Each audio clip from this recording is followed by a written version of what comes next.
So hello everyone. आज हम लोग जो बात करने वाले हैं वो एमपी सेट के एक शानदार टॉपिक की बात करने वाले हैं। इसमें जो हम डिस्कशन करेंगे वो यूनिट 1 और चैप्टर 4 की करेंगे। ठीक है, यूनिट 1 के चैप्टर 4 की एक क्लास ऑलरेडी अपलोडेड है जिसमें हमने विक्टोरियन एज की बात की थी। आज हम इस पूरे क्लास में मॉडर्न एज की बात करेंगे। ठीक है, तो आप लोग भी अगर एमपी सेट की तैयारी कर रहे हैं तो आप हमसे जुड़ करके अच्छी तैयारी कर सकते हैं। उसके लिए आपको करना क्या है, आपको रेवा इंस्टीट्यूट ऐप डाउनलोड करना है, गूगल प्ले स्टोर से कर सकते हैं, या फिर आप हमारे डिस्क्रिप्शन में लिंक दिया है वहाँ से भी आप ज्वाइन कर सकते हैं। ठीक है, अगर आप वहाँ पे ज्वाइन करेंगे तो आपकी शानदार तैयारी कराएंगे जिसमें आपको पूरे पीडीएफ नोट्स मिलेंगे। साथ में आपको 5000 क्वेश्चन की पीडीएफ मिलेगी और उस पीडीएफ को आप प्रिंट करा करके अच्छे से सॉल्व भी कर सकते हैं क्वेश्चन की। ठीक है, जिससे शानदार तैयारी आप लोग की होगी। ठीक है, तो चलिए स्टार्ट करते हैं मॉडर्न एज। और अभी टाइम बहुत है इसलिए अच्छे से तैयारी कर सकते हैं आप लोग। ठीक है, तो मॉडर्न एज में हम बात करेंगे। इससे पहले हमने देखिए विक्टोरियन एज बता दिया था, इसके पहले की जस्ट जो एज है वो विक्टोरियन एज है। ठीक है, तो मॉडर्न एज के लिए क्या क्या पॉइंट इंपॉर्टेंट है वो मैं आपको बताता हूँ। तो the drama which had suffered steep decline during the Victorian age was revived with great force at the beginning of the 20th century, and the course of 6 decades was witnessed many trends and currents in the 20th century drama. अब देखिए इसमें जो important चीज़ है वो आपको मैं बताता हूँ कि कैसे आपको इसको सॉल्व करने रहेंगे क्वेश्चन, क्या चीज़ आपको इसमें पूछी जा सकती है। ठीक है, तो सबसे पहली बात मैं आपको बता दूं, सबसे पहली बात मैं आप लोग को बता दूं कि जो ड्रामा है ये वाला, इसमें जो बात की गई है वो पुनर्जीविता की बात की गई है। पुनर्जीविता मतलब सफर्ड। ठीक है, अब किसकी पुनर्जीविता मतलब होता है रिवाइव्ड। ठीक है, पुनर्जीविता की बात की गई है। अब पुनर्जीविता मतलब क्या होता है, किसकी पुनर्जीविता की बात की गई है, तो सफर्ड स्टीप। सफर्ड स्टीप मतलब होता है कोई ऐसा पैटर्न जो कई दिनों से बंद रहा हो, उसको उसी की मतलब सीधे उसी की बात की जाए। ठीक है, सफर्ड मतलब होता है का सामना करना, स्टीप मतलब होता है तीव्र ढलान का। तो तीव्र ढलान यहाँ पे मतलब कोई ऐसा टॉपिक जो बंद हो गया था। एक्चुअली हम जो बात कर रहे हैं वो मॉडर्न एज की बात कर रहे हैं, और जो अभी हम डिस्कस यहाँ पे कर रहे हैं वो विक्टोरियन एज की बात कर रहे हैं। तो विक्टोरियन एज में ऐसे कोई ड्रामा या ऐसे कोई सब्जेक्ट जो क्या हो गए थे, धीमे पड़ गए थे, उनकी तीव्र बात की जा रही है। अब कहाँ पे की जाएगी वो बात, मॉडर्न एज में। मतलब ऐसा होता है ना कि कोई चीज़ हमारी छूट जाती है कभी, तो हम बाद में दूसरे साल कवर कर लेते हैं। जैसे कि मान लीजिए कोई 10th फेल हो गया एक साल, ठीक है, उसको नेक्स्ट ईयर जो वो होगा तो 10th जो है नेक्स्ट ईयर अच्छे से पास करेगा और अच्छे से पढ़ाई करेगा। उसी प्रकार जो चीज़ें, जो सब्जेक्ट विक्टोरियन एज में छूट गए थे पीछे, उसी को अब जो है रिवाइव्ड मतलब पुनर्जीवित किया जाएगा। कहाँ पे, मॉडर्न एज में। तो मेरी बात आप लोग अच्छे से समझ गए होंगे। विक्टोरियन एज से बड़ा और कई ज़्यादा इसमें विशाल जो एज है वो है आपकी मॉडर्न एज। ठीक है, अब चलिए मैं और आपको बताता हूँ। इसमें जो इसकी शुरुआत हुई थी वो 20वीं शताब्दी में हुई थी। ठीक है, 20वीं शताब्दी में इसकी शुरुआत हुई थी। 20वीं शताब्दी मतलब होता है 1901 से लेकर के 1999 तक। ठीक है, तो इसकी बात हो रही है।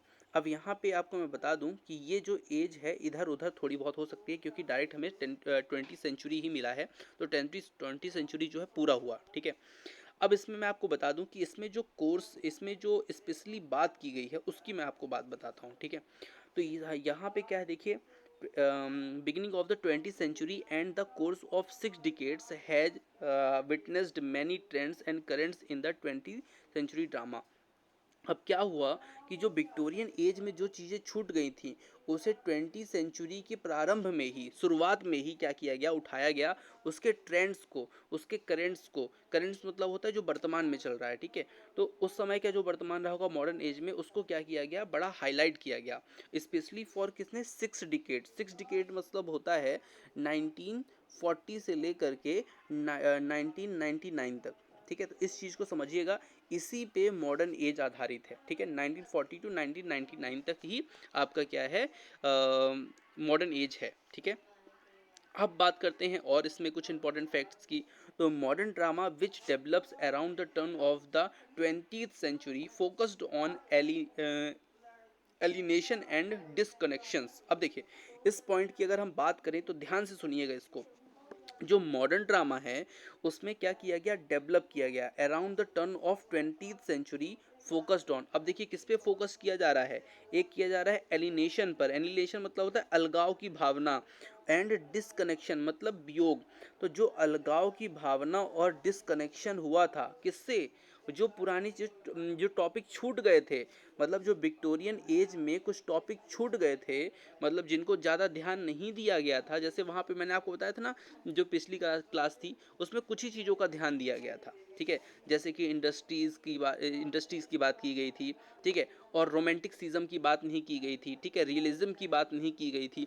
तो वो जो पूरी बातें हैं अब जो है वो मॉडर्न एज में की जाएंगी, ठीक है। किससे वियोग हो गया था, किससे अलगाव हो गया था, तो आपके जो भी टॉपिक छूटे हुए, जो भी सब्जेक्ट जो हैं छूटे हुए हैं, ठीक है। जैसे मान लीजिए हम थोड़ा सा और इसमें समझते हैं, some of the most famous play writer such as Henry Gibson. अब यहाँ पे कुछ ऐसे राइटर्स हैं जिनको मॉडर्न एज में आपको पढ़ना ही पढ़ना है, ठीक है। जैसे अगर मैं आपको एक नाम पूछूं कि ऑस्कर वाइल्ड, तो आपके दिमाग में क्या आता है। तो अगर आपने पूरा अच्छे से पढ़ा होगा मेरी क्लास, तो मैं आपको बताया हूँ कि ऑस्कर जो वाइल्ड है उसको सुनते ही आपके दिमाग में आना चाहिए विक्टोरियन एज का एक ये बहुत ही शानदार राइटर है, ठीक है। तो उसी तरह आपको अब मैं कुछ ऐसे राइटर बता रहा हूँ जिनका नाम सुनते ही आपको सीधे क्या है, मॉडर्न एज याद आनी चाहिए। नाम लिख लीजिए, हेनरिक बिक्सन, हेनरिक इब्सन, ठीक है, George Bernard Shaw. George Bernard Shaw को तो आप जानते हो कि बहुत ही फेमस प्ले राइटर हैं। और नेक्स्ट है इजन ओ नील, ठीक है। तो ये तीन राइटर्स के आपको नाम अच्छे से ध्यान रखने हैं। अगर इनकी कभी भी बात आए या पूछ लिया जाए ये किस एरा से संबंधित हैं, तो आपको तुरंत आ जाना चाहिए दिमाग में कि मॉडर्न एज से संबंधित है, ठीक है। तो मॉडर्न एज आपको समझ में आ रही होगी, उम्मीद कर रहा हूँ ऐसा। अगर कोई दिक्कत है आप कमेंट करके बताइए, मैं उसको पूरा अच्छे से सॉल्व करने का प्रयास करूँगा, ठीक है। नेक्स्ट हमारा जो टॉपिक है इसी में पॉइंट है, main characteristic of modern drama, the important characteristic of modern drama are discussed below, ठीक है। अब यहाँ पे जो मॉडर्न ड्रामा है उस पर किस चीज़ की बात की गई है, क्या वो पॉइंट है, वो अब यहाँ पे डिस्कशन किया जाएगा। जैसे मैंने आपको बताया था ना कि जो विक्टोरियन एज है उसमें केवल तीन चीज़ों की ही बात की गई थी, ठीक है। मैंने आपको बताया भी था, जैसे इंडस्ट्रीज़ की उसमें ज़्यादा बात की गई थी, है ना। तो इस तरह की चीज़ें उसमें थी। तो बहुत सारे टॉपिक ऐसे थे जो छूट गए थे, और उन्हीं टॉपिक को क्या किया गया है अब यहाँ पे कवर किया गया है, कहाँ पे, मॉडर्न एज पे, ठीक है, मॉडर्न एज पे। तो चलिए मॉडर्न एज में और हम एक शानदार टॉपिक को पॉइंट को समझते हैं कि किसकी बात की गई थी वहाँ पे। तो बात की गई थी, जो बात की गई है मतलब जो प्ले राइट्स किए गए हैं वो किए गए हैं किस पे, नंबर एक, रियलिज्म पे। हालांकि ये 9 सब्जेक्ट हैं जिस पर मॉडल एज पे बात की गई है, ठीक है। तो सबसे पहले हम लोग बात करेंगे रियलिज्म की। अब रियलिज्म मतलब क्या होता है, तो रियलिज्म मतलब होता है आपका यथार्थवादिता, मतलब जैसा चीज़ें चल रही हैं उस समय पे उसी तरह से उसको क्या करना, प्रस्तुत करना, ये कहलाता है रियलिज्म, ठीक है। अब चलिए मैं कुछ और चीज़ समझाता हूँ इसमें आपको। तो realism is the most significant and outstanding quality of the modern English drama. The dramatists of the earlier years of 20th century were interested in naturalism, and it was their endeavor to deal with real problem of life in realistic techniques of their plays, ठीक है। अब यहाँ पे मैं आपको बता दूँ, ये realism is the most significants and outstanding quality of the modern English drama. मतलब मॉडर्न इंग्लिश ड्रामा में जो रियलिज्म है मतलब वो बहुत ही महत्वपूर्ण है ना, बहुत ही महत्वपूर्ण जो है रोल अदा करता है, ठीक है। Realism is the most significant and outstanding quality of the modern drama, modern English drama की जो क्वालिटी है उसको इंक्रीज़ करने का, सर्वाधिक इंक्रीज़ करने का काम कौन करता है, रियलिज्म करता है, क्योंकि उसमें भैया इस यथार्थवादिता है, ठीक है। अब देखिए समझिए, और the the dramatist of the earlier years of the 20th century were interested. अब जो 20th सेंचुरी की जो शुरुआत के जो राइटर हैं, ठीक है, 20th सेंचुरी की शुरुआत कहाँ से हुई है, तो हुई है 1901 से। और जो मॉडर्न एज है वो कहाँ से चल रही है, तो 1940 से लगभग। तो यहाँ पे जो ये 50 के जो इधर वाला पार्ट है ना, उसकी बात हो रही है। तो उसमें जो अर्लियर हैं वो क्या, देखिए क्या बताते हैं, the dramatist of the earlier years of the 20th century were interested in naturalism, natural चीज़ों पर, एंड इट देयर इंडेवर, और नेचुरल चीज़ों पर ही क्या करते हैं, प्रयास करते हैं लिखने का, और endeavour to deal with real problem, और जो रियल प्रॉब्लम्स हैं, लोगों की जो समस्याएं हैं, जो रियल वास्तविक समस्या है, उस पर ये क्या करते हैं, डील करते हैं। डील करने मतलब उसी पर लिखते हैं, ठीक है। Life in realistic technique to their place, ठीक है। तो real problem of life is realistic techniques to their place, ठीक है। अपने प्लेस में उन्हीं चीज़ों को, उन्हीं टेक्निक को क्या करते हैं, ये शामिल करते हैं, ठीक है। अब देखिए कुछ इन्होंने नाम भी लिख के दिए हैं, उन नाम को डिस्कस करते हैं। It was Henrik Ibsen, the Norwegian dramatist who popularised realism in modern drama. Modern drama में एक नाम बहुत ही फेमस आएगा, आपको बार बार आएगा, मैंने पिछली थोड़ी देर पहले भी बताया था कि हेनरिक इब्सन को आपको ध्यान रखना है। हेनरिक इब्सन जो है एक नॉर्वे के क्या हैं, अभी इनके बारे में आपको अलग से भी बताऊंगा, ठीक है, नेक्स्ट क्लास में। तो हेनरिक इब्सन जो है वो एक नॉर्वियन है। नॉर्वियन मतलब होता है नॉर्वे के, ठीक है, ड्रामेटिस्ट हैं, जो बहुत ज़्यादा पॉपुलर है किस चीज़ के लिए, रियलिज्म के लिए, मतलब वास्तविकता को दिखाने के लिए बहुत ज़्यादा क्या है, फेमस है। अब देखिए इनके बारे में और क्या लिखा हुआ है। तो he dealt with the problem of real life in realistic manner, ठीक है। ये जो है अपने प्ले में जो रियलिस्टिक मैनर से प्रॉब्लम को, रियल लाइफ की प्रॉब्लम को रखते हैं, मतलब जो समस्या उस समय की थी उसको एकदम उसी प्रकार से रख देना, जो काम था वो था इब्सन का। His example was followed by Roberts, Arthurs Jones, Galsworthy and G B Shaw. अब तीन नाम आपको और याद रख लेने हैं यहाँ पे, कि जो इब्सन को फॉलो किया है ना, वो कौन कौन है। तो रॉबर्ट जोन्स हैं, ग्लॉसवर्दी हैं, ठीक है, ग्लॉसवर्दी हैं, और जेवी सॉ मतलब जॉर्ज बर्नार्ड शॉ। तो ये तीन नाम आपको ध्यान रखना है, जिन्होंने इब्सन को क्या किया है, फॉलो किया है, और उसी तरह से क्या किया है, काम किया है, ठीक है। अब यहाँ पे ये जो पूरी बात हो रही थी, वो बात हो रही थी रियलिज्म की, ठीक है। तो आप लोग को मेरी बात समझ में आ रही होगी। रियलिज्म मैंने आपको बताया है, ये एक क्या है, टाइप है मॉडर्न एज में, मतलब जिस तरह के सब्जेक्ट्स लिखे गए हैं उसका, ठीक है। अब हम लोग बात करेंगे थोड़ा सा आगे चल के। अब हम देखेंगे जो सेकेंड पॉइंट है हमारा, वो है प्ले ऑफ आइडिया, ठीक है। वो क्या है second point, play of ideas. अब इसमें क्या चीज़ है, तो modern drama is essential at drama of idea rather than action. The stage is used by dramatists to give expression to certain ideas which they want to spread in the society. अब यहाँ पे अगर आप बात करें तो वो देखिए क्या इंपॉर्टेंट है। तो प्ले ऑफ आइडिया मतलब यहाँ पर इन्होंने ना क्या किया है कि इन्होंने आइडिया बताया है, जो प्रॉब्लम थी ना उस प्रॉब्लम के लिए आइडिया बताया इन्होंने, एक्शन नहीं बताया। मतलब देखिए समझिए, modern drama is essential at drama of ideas rather than action. तो मॉडर्न जो ड्रामा है in essentially at drama of idea, वो जो शुरुआत है वो किसकी है, आइडिया की शुरुआत करता है, एक्शन नहीं बताता, रेदर देन एक्शन, बल्कि एक्शन की जगह पे वो क्या देता है, आइडिया देने का प्रयास करता है। जैसे कुछ लोग आपके पास आएंगे तो वो क्या करते हैं, कुछ लोग ऐसे आएंगे जो आपको एक्शन करके बताएंगे, और कुछ लोग ऐसे आएंगे जो एक्शन नहीं आपको आइडिया देंगे। तो ये समय पे जो प्ले चले हैं उसमें आइडिया दिया जा रहा है, ना कि एक्शन करके बताया जा रहा है। The stage is use by dramatist to give expression to certain ideas. और वो लोग ना वो एक्सप्रेशन देते हैं आइडिया के, मतलब निश्चित आइडिया देते हैं, ठीक है, which they want to spread in the society, और वही आइडिया जो हैं पूरे सोसाइटी में फैल जाते हैं। जैसे मान लीजिए मैंने एक स्टोरी पढ़ी एलिजाबेथ की, मान लीजिए pride and prejudice, John Jane Austen की प्राइड एंड प्रेजुडिस। अब उसमें एक मुझे आइडिया मिला कि एक गरीब फैमिली कैसे अपने मतलब बेटियों की शादी एक अमीर फैमिली में करना चाहती है, ठीक है। तो उस तरह का जो आइडिया है, लेकिन उसमें एक्शन भी था, ठीक है। तो आइडिया बस जब मिले तो उसको अपन कहते हैं प्लेस ऑफ आइडिया, ठीक है। तो मेरी बात आप लोग को समझ में आई होगी थोड़ी बहुत, ठीक है। अगर नहीं आई है तो आप मुझे कमेंट कर सकते हैं, इसी वीडियो पे मैं आपको रिप्लाई करूंगा। और अगर आप हमारे व्हाट्सएप ग्रुप से जुड़ना चाहते हैं तो व्हाट्सएप ग्रुप से जुड़ने के लिए आप इस नंबर पे मुझे व्हाट्सएप में मैसेज कर सकते हैं। लेकिन ये पेड ग्रुप भी इसमें है और एक नॉन पेड ग्रुप है। अगर पेड ग्रुप में जुड़ना है आप लोगों को तो उसके लिए आप जब कोर्स लेंगे हमारा ऐप के माध्यम से, ऐप मतलब हमारा जो रेवा इंस्टीट्यूट का ऐप है, रेवा इंस्टीट्यूट का ऐप डाउनलोड कर लीजिएगा, उसकी लिंक जो है डिस्क्रिप्शन में दी है, और वहाँ पे जब आप ज्वाइन कर लेंगे तभी आपको यहाँ पे ऐड करेंगे, और यहाँ पे हम आपको देंगे क्वेश्चन की सीरीज़। क्वेश्चन जो सीरीज़ है वो आपको देंगे, जिसमें आपको लगभग 5000 क्वेश्चन हम देंगे प्रैक्टिस के लिए। और ये कैसी प्रैक्टिस होगी? बिल्कुल वही प्रैक्टिस होगी जो आपके एग्ज़ाम में आएगा पेपर, ठीक है, उसी तरह का।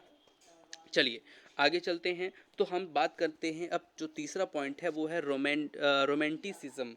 रोमांटिसिज्म क्या होता है? इसका मतलब होता है प्राकृतिक बात, मतलब जो ऐसे ऑथर या ऐसे प्ले राइटर जो प्रकृति प्रेमी होते हैं। प्रकृति प्रेमी मतलब जो पेड़ पौधे है ना, पहाड़, नदियाँ, इनसे क्यों प्रेम रखते हैं, ऐसे जो पोएट होते हैं उनको बोलते हैं रोमांटिसिज्म, ठीक है। अब देखिए क्या है, जैसे the earlier dramatist of the 20th century were realistic at the core. अब उनका जो मुख्य काम होता था ना, वो रियलिस्टिक होता, रियलिस्टिक मतलब वही वास्तविकता है ना, बिल्कुल अच्छे तरीके से वो कोर मतलब होता मुख्य, ठीक है। But the passage of time brought in a new trend in modern drama. अब मॉडर्न ड्रामा में ये धीरे धीरे क्या हुआ, नया ट्रेंड शामिल हुआ, कौन सा? रोमांटिसिज्म, ठीक है। इसके पहले मैंने आपको बताया रियलिज्म मतलब वास्तविकता, फिर मैंने इसके पहले बताया आपको एक और बताया था प्ले ऑफ आइडिया, मतलब जिसमें आइडिया दिया जाता था, एक्ट नहीं होता था। और तीसरा मैंने आपको बताया रोमांटिसिज्म। रोमांटिसिज्म में आपको मैंने बताया कि इसमें आपको ध्यान रखना है क्या, इसमें आपको ध्यान रखना है प्रकृति प्रेमी होना चाहिए, मतलब जो प्ले राइटर है वो प्रकृति प्रेमी होना चाहिए, ठीक है। और वही चीज़ यहाँ पे क्या होती है, ट्रेंड होती है, ठीक है। अब इसमें आपको एक नाम याद रख लेना है जो रोमांटिक के लिए बहुत जाने जाते हैं, जे एम बैरी। कौन? जे एम बैरी। मैं लिखना यहाँ पे भूल गया हूँ, तो इसको आप लोग को मैं यहाँ पे लिखा रहा हूँ। इनका जो नाम है आपको याद रखना है। अगर पूछ लेगा कि आपसे, क्वेश्चन ये आएगा कि मॉडर्न एज में अगर रोमांटिसिज्म की बात की जाए तो सबसे अच्छा लिखने वाले व्यक्ति का जो प्ले राइटर है उनका नाम बताइए, तो फिर वो हैं जे एम बैरी, ठीक है। तो इनके बारे में अगर आपको पढ़ना है तो थोड़ा बहुत आप सर्च कर लीजिएगा, हालांकि मैं पढ़ाऊँगा आगे अभी, ठीक है। तो आपको इनकी नोट्स में ज़रूर शामिल करना है जे एम बैरी को, ठीक है। इसी तरह मैं आपको इंपॉर्टेंट फैक्ट बताते रहूँगा, उनका आपको ध्यान रखना ही है, ठीक है, और उससे क्वेश्चन बन सकते हैं। चलिए, तो नेक्स्ट हमारा जो टाइप है मॉडर्न एज का ड्रामा का सब्जेक्ट और कैसा रहता था, तो वो है पोएटिक ड्रामा। पोएटिक ड्रामा क्या होता है? तो पोएटिक ड्रामा के बारे में मैंने थोड़ी सी चीज़ें आपको हिंट की हैं, उसको आप देखिए क्या लिखा है। तो poetic drama is a genre of literature, ये एक लिटरेचर का प्रकार है that refers to play that contain distinctly poetic elements. They are something referred to as verse play.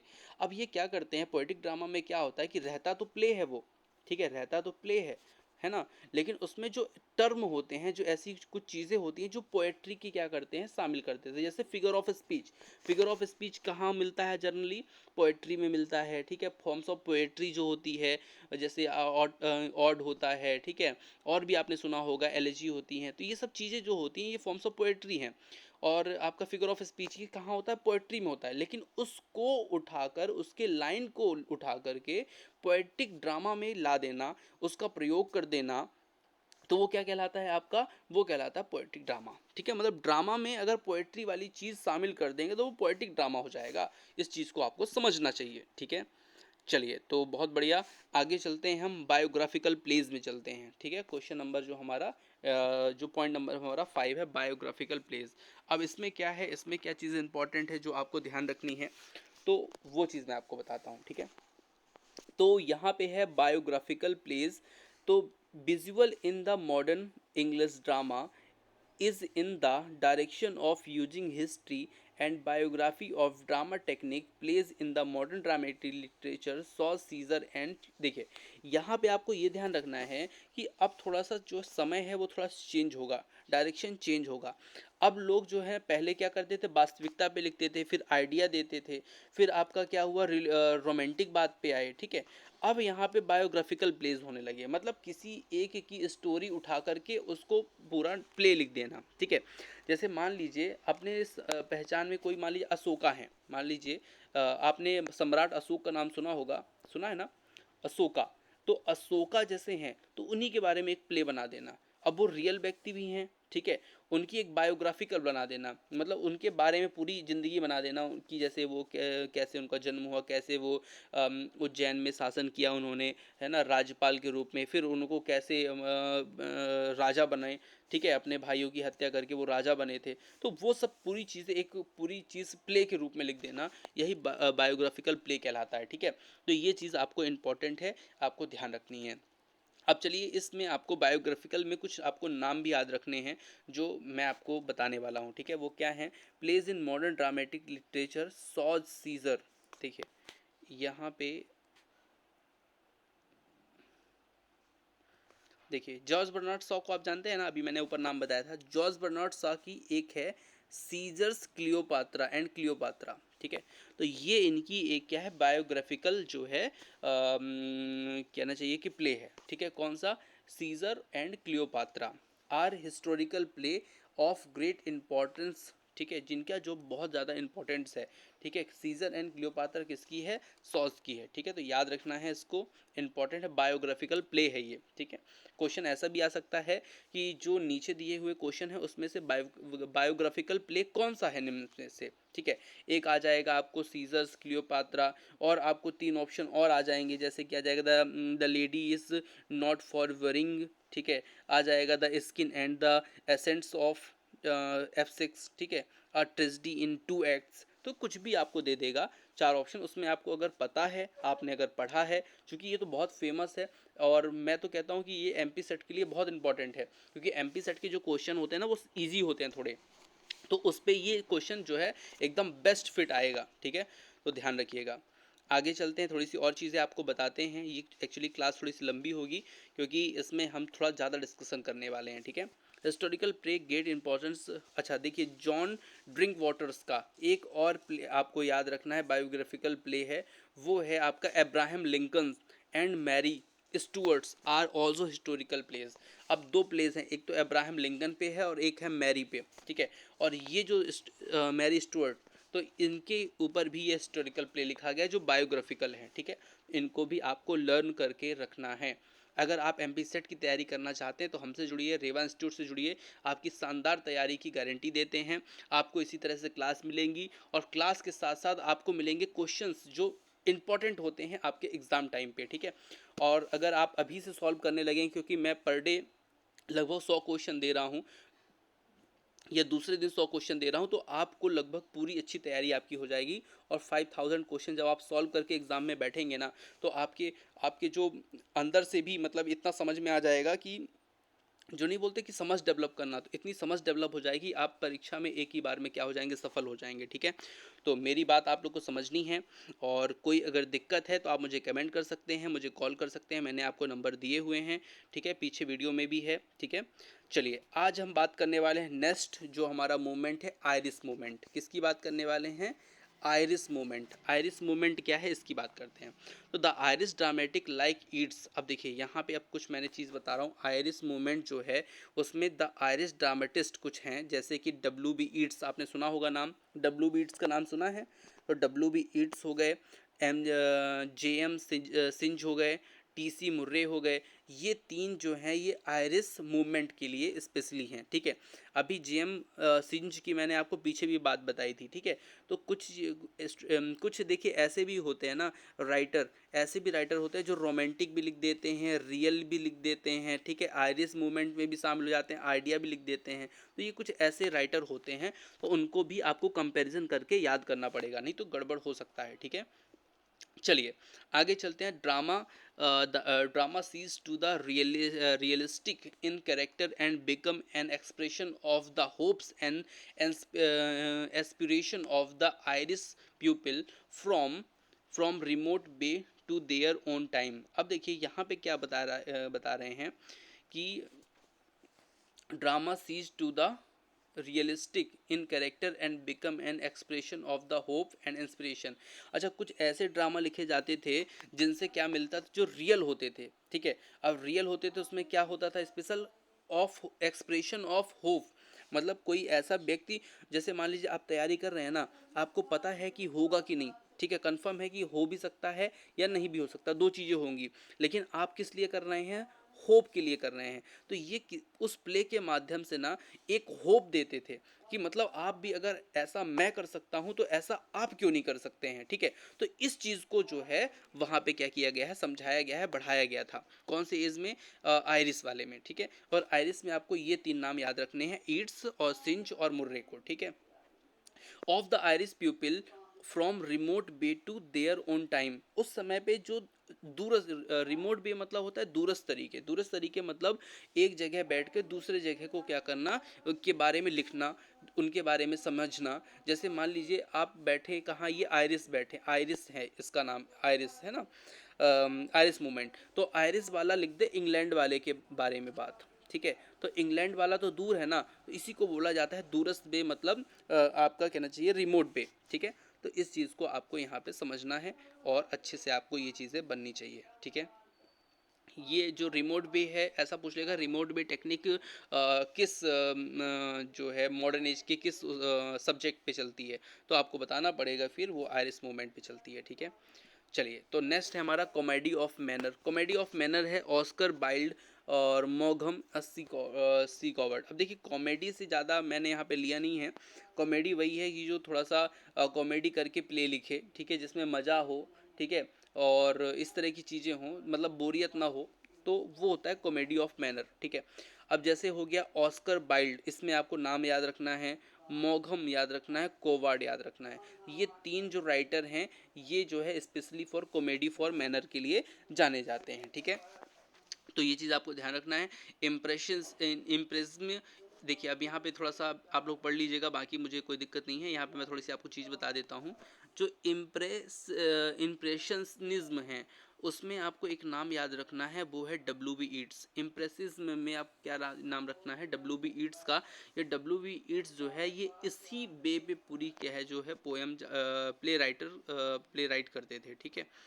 और यहाँ पे एक नाम आपको ये याद रखना है, एक्सप्रेशन में, एक्सप्रेशनिज्म में जो व्यक्ति हैं वो कौन कौन है, तो मैं आपको बता देता हूँ। जीबी प्रेस्टली हैं, ठीक है, सीन ऑस्केसे हैं, और सी के मुनरो हैं, और एलिमर राइस हैं। तो ये कुछ आपको नाम याद रखने हैं एक्सप्रेशनिज्म में, ठीक है, इम्प्रेशनिज्म और एक्सप्रेशनिज्म में, ठीक है। तो यहीं तक आज हमारी क्लास रहेगी। मैं आप लोग को और बता दूं कि अगर आप शानदार तैयारी करना चाहते हैं ना, तो आप बिना अगर 100% सिलेक्शन ही चाहते हैं कि सेट आपका क्वालिफाई हो जाए 100%, तो हमसे जुड़िए। मात्र आपको 1999 की फ़ीस में एमपी सेट की शानदार तैयारी कराने की हम गारंटी लेते हैं। इसमें आपको मैं सेट में कराऊंगा क्या क्या, तो यहाँ पे आपको मिलेगा डिजिटल फॉर्म पे पीडीएफ नोट्स, जिस पे आप अच्छी अपनी तैयारी कर सकते हैं। साथ में नोट्स के साथ आपको मिलेगा क्लास, जैसा अभी मैं बता रहा हूँ ना जिस तरह से क्लास, तो आपको लाइव क्लास और साथ में वीडियो रिकॉर्डेड क्लास मिलेगा।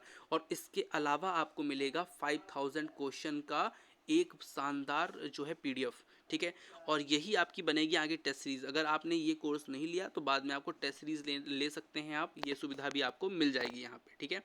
तो आज के लिए इतना ही, मिलते हैं नेक्स्ट, और अच्छी तैयारी करेंगे साथ में मिल करके, ठीक है। तो thank you for watching dear students, मिलते हैं नेक्स्ट क्लास में। Okay, thank you.